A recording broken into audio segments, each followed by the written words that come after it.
Hi friends, అందరికీ నమస్తే. Welcome to Mahadeva creations. ఎలా ఉన్నారు అందరూ? నేనైతే చాలా బాగున్నాను.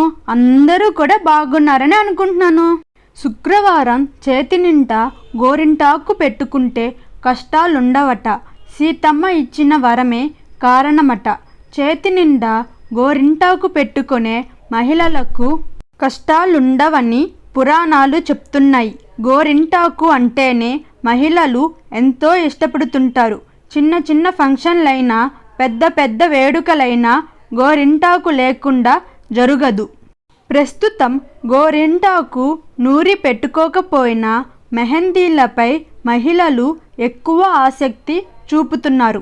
పెళ్ళిళ్ళకు ముందు మెహందీ ఫంక్షన్ గ్రాండ్గా నిర్వహిస్తున్నారు. అలాంటి గోరింటాకు ఎందుకంత ప్రాశస్త్యమైందంటే గోరింటాకుకు సీతమ్మ తల్లి వల్లే ఇంత గొప్పతనం లభించిందని పురాణాలు చెబుతున్నాయి. రావణుడిని సంహరించి రాముడు సీతమ్మను రక్షించి తన వెంట తీసుకెళ్లేందుకు వచ్చినప్పుడు ఆమె ముఖంలో సంతోషం వెల్లివిరిసింది. అప్పుడు సీతాదేవి రాముని వద్ద అశోకవనంలో తానున్నంతకాలం ప్రతిరోజు తన కష్టాలను గోరింటాకు చెట్టుతో చెప్పుకున్నానని తెలిపింది. ఈ గోరింటాకు చెట్టుకు తాము ఏదైనా చేయాలని కోరింది. ఇందులో భాగంగానే సీతమ్మ గోరింటాకు చెట్టును వరం కోరుకోమంది.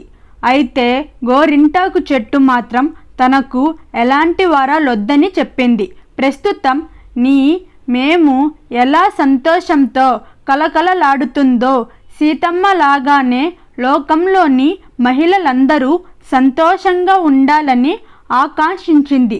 అందుకు గోరింటాకు నిజాయితీకి సీతాదేవి మెచ్చి గోరింటాకు చెట్టుకు ఓ వరం ఇచ్చింది. గోరింటాకు చెట్టును ఎవరు ప్రార్థిస్తారో, వారి చేతుల్లో గోరింటాకు పెట్టుకుంటారో వారికి సకల సంపదలు సుఖ సంతోషాలు చేకూరుతాయి. వారి జీవితం సంతోషకరంగా ఉంటుందని చెప్తుంది.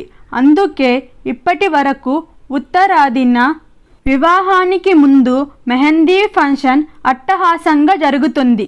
ఇందుకు కారణం శ్రీ మహాలక్ష్మి ఆశీస్సులు వధూవరులకు వివాహంలో పాల్గొనే బంధువులైన మహిళలకు లభిస్తుందని విశ్వాసం.